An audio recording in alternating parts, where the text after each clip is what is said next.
हम लोग कहते हैं ना खेसारी का दाल, तो ये शब्द कैसे मतलब जिन्होंने रखा, क्या सोच के रखा? देखिए होता क्या है कि हम भी खेसारी जानते हैं रीजन की, हम किसान के बेटा हैं तो हमें पता है कि, और मैं बहुत छोटा था तो हमारे यहाँ एक रामाशंकर यादव ब्यास हुआ हैं अभी, तो उनके हमें सीखने के लिए गया था ब्यासी, रामायण महाभारत गाने वाले हैं वो, तो वहीं पे ढोलक बजाते थे बैजनाथ चाचा।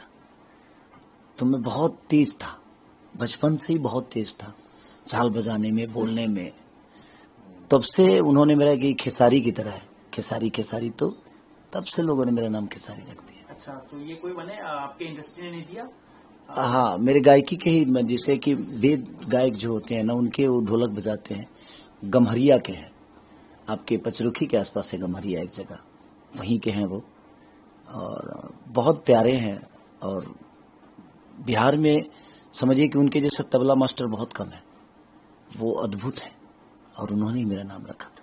खेसारी जी, आप कब से इस कैसे आना हुआ इस भोजपुरी इंडस्ट्री में, या आप कह रहे हैं कि शुरू से ही आपका कहीं ना कहीं झुकाव था? शुरू से मैं अखंड कीर्तन बहुत गाया हूँ, हरे राम राम राम हरे हरे, हरे कृष्णा कृष्णा कृष्णा हरे हरे। मुझे लगता है कि 500 से ज्यादा मैं अखंड कीर्तन हम लोग गाने जाते थे। हमारे यहाँ के कृष्णा बेदर्दी, पवन पांडे, जो कि मेरे गांव के ही हैं, तो हम लोग, हमारे गांव में बहुत गाना बजाना का बहुत कम था, लेकिन मैं जब इसमें आया इस लाइन में, उसके बाद से अखंड कीर्तन गांव गांव पे, उस समय खाने की बहुत कष्ट थी, तो हम लोग रात में जाते थे ताकि हम लोग को खाना भी मिल जाएगा, उस हिसाब से हम लोग जाते थे। और कहीं ना कहीं उसका योगदान बहुत है मेरे जीवन में, अखंड कीर्तन का। और उसके बाद धीरे धीरे चीजें, क्योंकि गरीबी बहुत थी, उस गरीबी से निकलना था, तो जिंदगी में भगवान का एहसान मानूंगा कि मुझे गरीब बनाया। अगर गरीब नहीं बनाए होते भगवान, तो शायद मैं आज यहाँ तक नहीं पहुँचता।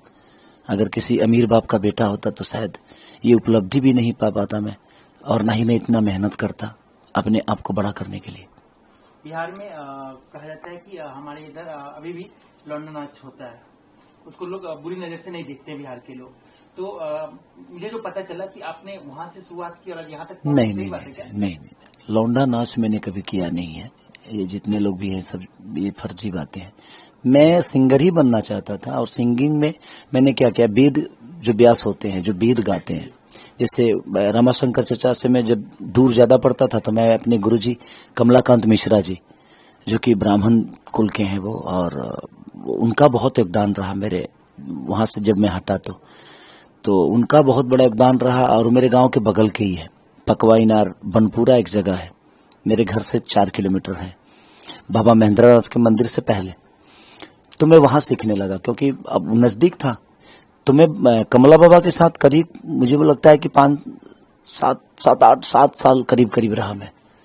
उसके बाद फिर धीरे धीरे चीजें, फिर उसके बाद गरीबी बहुत थी, पढ़ाई भी मेरी नहीं हो पा रही थी, रीजन कि मैं रात को सो करता था, दिन में स्कूल जाना, भैंस और गाय बहुत थी, उनका कुटी काटना, फिर दूध पहुंचाना, और गरीबी इतनी थी कि मुझे एडजस्ट करना पड़ता था हर चीज में, पढ़ाई में भी, अपने गायकी में भी, अपने घर का काम में भी। और मम्मी शुरू से, मुझे 6 साल या 7 साल का था मैं, तो मम्मी दिल्ली रहने लगी, क्योंकि पापा को बनाने खाने में दिक्कत होता था। दिन में पापा चाना बेचते थे, रात को गार्ड की नौकरी करते थे, तो पापा का भी नींद पूरा नहीं होता था सिर्फ हम सातों भाइयों को पालने में। इसकी वजह से हम सब भाई छोटे छोटे काम करते थे। बाकी मेरे बड़े जो भाई थे वो सिलाई मशीन चलाते थे, क्योंकि उस समय सिलाई मशीन, क्योंकि अब लोगों के प्रॉब्लम थी, तो भाई कहीं कहीं कुछ ना कुछ तो करना ही है। तो मेरे 3 भाई तो सिलाई मशीन ही चलाते हैं, एक ओवरलॉकिंग करते हैं, जैसे डिजाइनिंग, कपड़े पे जो डिजाइन होता है, उस जो मेरे से बड़े हैं, सबसे बड़े जो हैं वो सिलाई मशीन ही चलाते थे पहले। अब तो सबको अपना अपना, बड़े भाई साथ में रहते हैं, एक माजिल वाले भाई हैं, वो अपना काम करते हैं। तो वो परिवेश था, उस हिसाब से हम लोगों ने प्रयास की, और धीरे धीरे चीजें अपने आप, जब शादी हुई, शादी के बाद फिर लिट्टी चोखा बेचना, फिर कई सारे स्टारों के घर पे मैं, क्योंकि स्टारडम के पास रहना हर आदमी चाहता है, उस समय हमारे पास कुछ नहीं था, तो कई लोगों के घर पे जाकर मैं झाड़ू पोछा भी करता था कि इनके साथ हूं मैं, और इनको डेली देखने को मिलेगा मुझे। तो आपने झाड़ू पोछा तक किया है? हाँ, किया है, नाम इसमें बताइए, गुड्डू रंगीला जी के घर पे किया, राधे श्याम जी के किया, एक दो कंपनी में भी किया मैं। एक भारतीय म्यूजिक थी, वहाँ पे भी झाड़ू पोछा करता था। तो वहाँ पे हमारे बहुत प्यारे सिंगर बादल बवाली जी आते थे, विजेंद्र बाबा आते थे, तपेश्वर चौहान जी आते थे, एक और कौन दीवाना थे वो भी आते थे। मैंने बहुत सारे सिंगर वहाँ आते थे, तो सबको चाय पिलाना, बर्तन धोना, झाड़ू पोछा करना, तो 3-4 जगह पे मैंने ऐसे की है। मतलब वो उस वक्त और इस वक्त में कितना अंतर आपको दिख रहा है? देखिए, अंतर तो बहुत है, और इस अंतर के लिए ही मैंने मेहनत की थी कि अंतर हो। मेरी जिंदगी आसान नहीं थी, और आसान जो चीजें होती है वो जिंदगी नहीं होती है। मुसीबत का सामना करने वाला ही आदमी हीरो बनता है। अगर आपके जीवन में 10 बीमारी हो जाए तो ऐसे ही आप डॉक्टर बन जाओगे। उसी तरह जीवन है, जितनी प्रॉब्लम होगी उतनी ही प्रॉब्लम से निकलते निकलते एक दिन आप नायक कहलाओगे।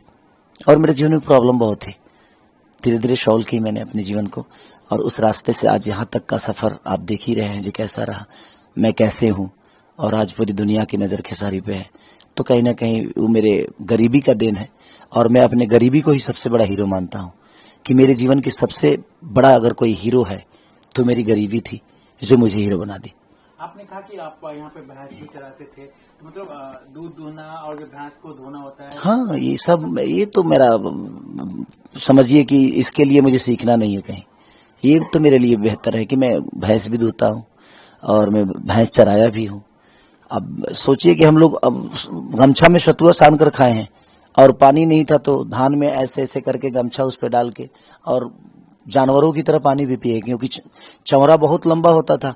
या तो किसी गांव में आपको कल पे जाना पड़ेगा या अपने गांव, और उतनी वक्त नहीं होती थी, तो सतुआ जाता था, पानी खत्म हो जाता था और प्यास भी लगती थी, तो किसी नदी में, जो हमारे यहाँ बाढ़ आती है तो कहीं ना कहीं एक नदी निकलता है, छोटा सा नाहर टाइप का, या तो धान के खेत में हम गमछा बिछाकर पानी पी लेते थे भैंसों की तरह या जानवरों की तरह, या तो कहीं किसी नाहर में ऐसे गमछा डाल के और पानी छान के पी लेते थे। तो इतनी गर्मी में जिए, कभी आपको ऐसा हुआ कि किसी ने आपको अपमान कर दिया और दिन आपको दिल पे लगा कि ना अब इस गरीबी में नहीं रहना है, क्योंकि आप कहें कि इतनी गरीबी आपने झेली है, तो क्या करेंगे? ऐसा कुछ नहीं है? देखिए, गरीब, हर गरीब का अपमान तो होता ही है सर, मेरा नया थोड़ी हुआ है। अगर मैं इस बात को कहूं कि नहीं मेरा बहुत अपमान हुआ है, तो ये नया चीज नहीं है, हर उस गरीब का अपमान होता है। तो सही है, वो अपमानित होना सही बात है। रीजन कि अब जब अपमान कोई करता है ना, तो आपको ताकत मिल देनी चाहिए, उससे हरास नहीं होनी चाहिए, आपको उसकी तरह बनना है। तो अपमान बहुत जरूरी है जीवन में, और मेरे लिए हमेशा वरदान साबित हुआ है, और मैं हमेशा से अपमानित होता रहा हूं, और मैं कभी उसको कमजोरी नहीं बनाया। मैंने उसको ताकत मिली कि मैं अपमान हो रहा हूं, इसके लिए मैंने अपने आप पे काम की, अपने ऊपर काम की, और लोगों को अपना बनाया और बेहतर जीवन लेकर चला। कैसे देख रहे हैं कि आपको, आप इतना मेहनत करके यहाँ तक आए हैं और आज आपको लोग नचनिया बोल रहे हैं, तो इसको आप कैसे देख रहे हैं? तो जो मेहनत किया नहीं है उसके लिए तो कोई शब्द मायने नहीं रखता है। जो मेहनत करता है उसके लिए हर उस शब्द का मायने होता है, हर उस इंसान के मायने होते हैं। कोई बात नहीं, कोई नचनिया बोलता है, वो भी बड़े बड़े भाई हैं और उनका सम्मान है, मिलेंगे तो हमेशा से उनको प्यार करूंगा मैं। मेरे लिए वो व्यक्ति विशेष कभी दुश्मन रहा नहीं, और ना ही व्यक्ति विशेष का मैं जवाब देता हूँ। मैं उनके विचारधारा के, उनके शब्दों को जवाब दे सकता हूँ, बट देखा जाए तो बड़े बड़े हैं मेरे से, उनको उतना हक है मुझे बोलने का।